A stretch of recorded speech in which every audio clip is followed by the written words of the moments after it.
Embora a palavra ideologia surja inicialmente com o significado de ciência das ideias, é a partir de Napoleão que ela passa a assumir uma dimensão pejorativa. Napoleão classificaria os ideólogos como deformadores da realidade. Mais tarde, Marx entende que ideologia é a falsa consciência da realidade social produzida pelas condições históricas das relações sociais. Sentido do termo permaneceria ainda sendo revisitado por diversos autores. Diante dessas reflexões, eu pergunto qual é a importância das ideologias no mundo contemporâneo? De que maneira o direito é influenciado? Venha com a gente mergulhar nessas questões que vão nortear nosso programa de hoje. O Direito e Literatura começa agora.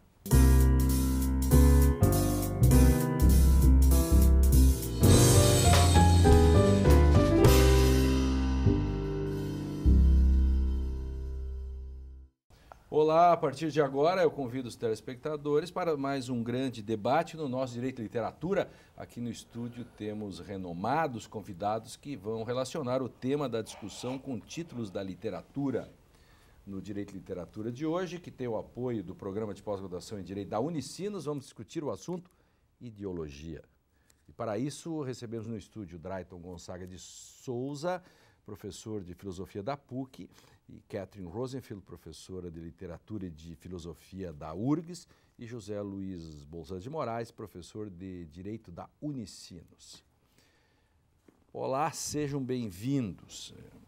Quando eu lecionava EPB nos anos 80, lá no inicinho, faz muito tempo, eu dizia para os alunos assim: ideologia é um corpus de representações que fixa e prescreve de antemão o que se deve agir, pensar e sentir, como forma de introdução de um imaginário social. As ideias das classes dominantes tornam-se universais para toda a sociedade.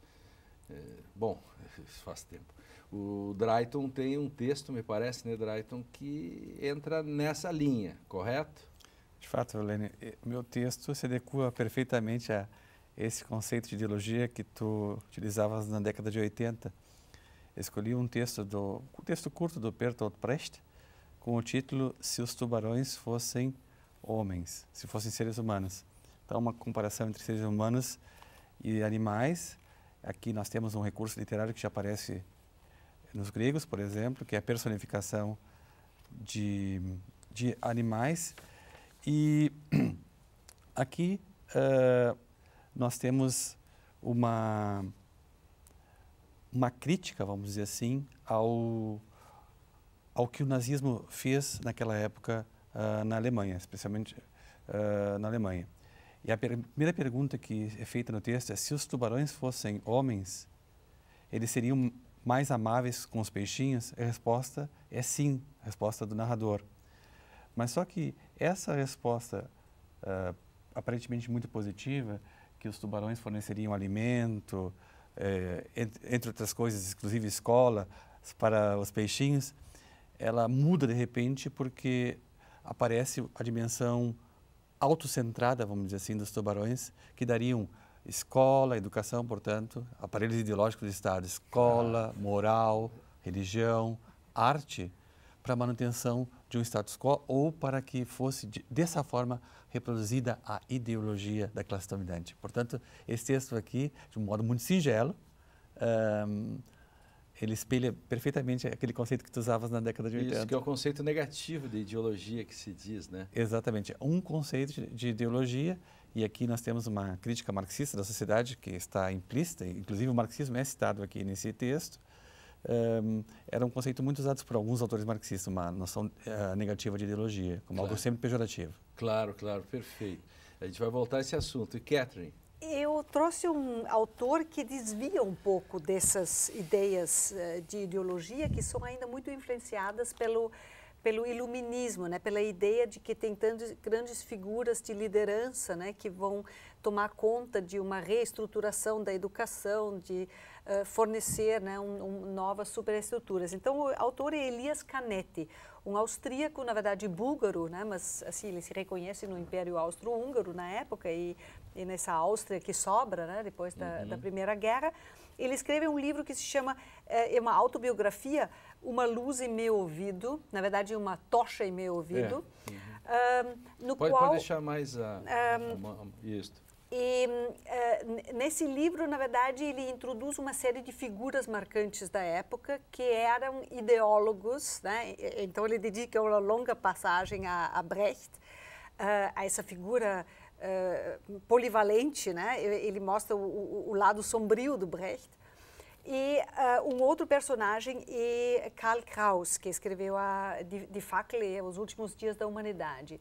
E o que ele observa com esses personagens, sobretudo nas aparições públicas, são fenômenos que eu acho que para a ideologia hoje, para pensar a ideologia hoje, seriam muito importantes. Ou seja, os movimentos de massa não direcionados em direção a um líder, a grupos que direcionam as ideias, que fazem uma espécie de função de liderança, mas aos movimentos espontâneos das massas. Então, eu acho que os livros do Canetti hoje, para entender as ideologias que nascem espontaneamente com as mídias virtuais, aquela coisa multidirecional e imprevisível que as ideologias fazem, aparições como as nossas manifestações aqui no Brasil, que parecem dar a emergência a uma nova ideologia, mas depois morrem e reaparecem de novo de uma outra maneira, seria muito interessante contrapor essa ideia da massa do Canetti, que é totalmente diferente da ideia do proletariado ou das massas de Le Bon e de Freud, do Canetti, que eu acho que ele antecipou alguma coisa. Eu ia te perguntar isso, né? Ele antecipou porque o conceito na época de ideologia era um conceito, digamos, direcional, totalmente, unívoco. Né? Walter Benjamin, Adorno, Lukács, Marx, etc. Todos eles tinham essa ideia de uma classe intelectual que ia tomar as rédeas, né, em função das massas do proletariado, etc., né, para lançar novas ideias e novas superestruturas.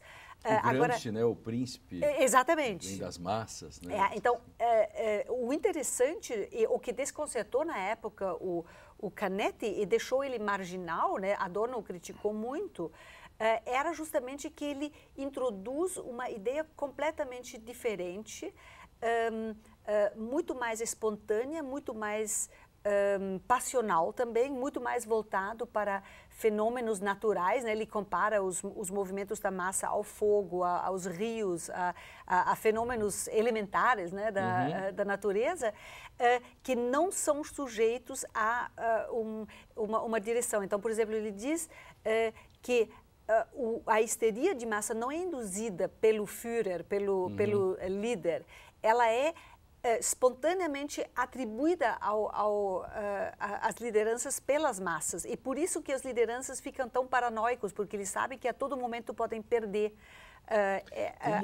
as massas. Como esse texto é visionário, né? É um texto fantástico. Então, nesse texto tem os exemplos mais concretos e Masse und Macht, né? Massa e Poder, e o texto mais teórico do Canetti. Maravilha. O professor Bolzan e o seu texto, que é um textão. Pois é, eu trouxe um grande livro, em todos os sentidos, um livro... Mostra aí. Um livro longo, né? Um texto extenso, e um texto que está na ordem do dia, ou seja, um texto contemporâneo que está circulando nas mídias, inclusive com passagem pelo Brasil há poucos dias do seu autor, Leonardo Passagem Padura, no gabinete da presidência. Inclusive, né, com a presidente ou com a presidenta, e que diz a presidente que, inclusive, presenteou o ex-presidente Lula, que estaria lendo esse texto, que é O Homem que Amava Cachorros. Tá?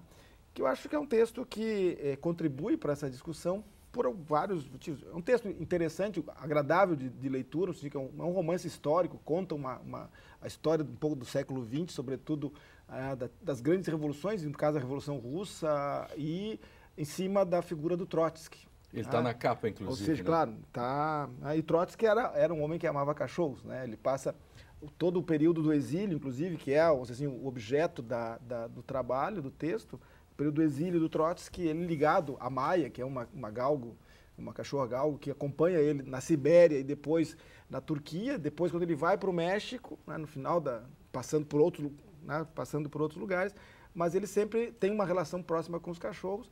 Então esse romance conta a história, né, do exílio do Trotsky até o seu assassinato no México, né, por Ramón Mercader, que era um revolucionário espanhol, né, que é alguém que participa da Revolução Espanhola, que é levado por esse envolvimento com o Stalin e com toda a estrutura stalinista de poder, levado a assassinar o Trotsky, e depois então ele constrói esse romance histórico nos últimos dias do próprio Mercader em Cuba.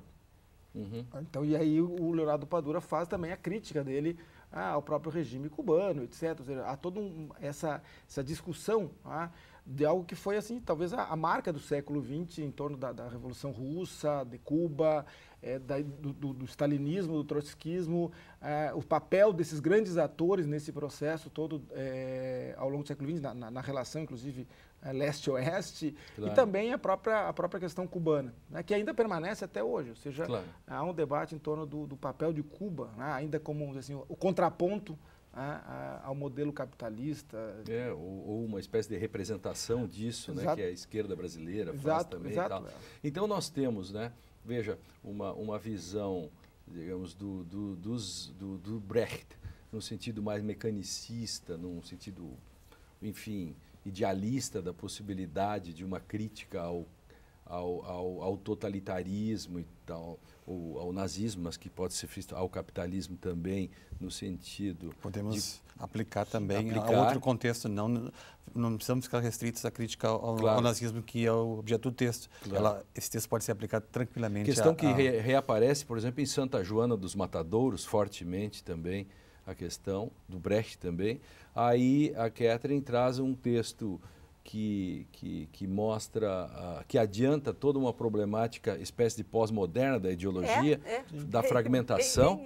Bem isso, né? E o professor Bolzan, então, fecha isso mostrando uma visão realista de um autor que vai mostrar de como as ideologias...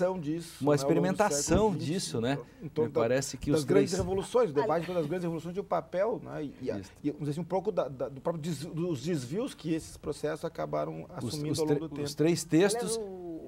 O México foi o ponto de encontro de todos os ideólogos de esquerda, né, quando fugiram. Bom, o Direito e Literatura faz uma pausa para um rápido intervalo, mas na volta continue com a gente para acompanhar a discussão do tema de hoje, que é ideologia. Quem não gosta disso, né? No próximo bloco vamos falar um pouco sobre a origem desse conceito e as diferentes interpretações, ou o que ele tem fomentado ao longo da história. Nós já voltamos, é um instante só.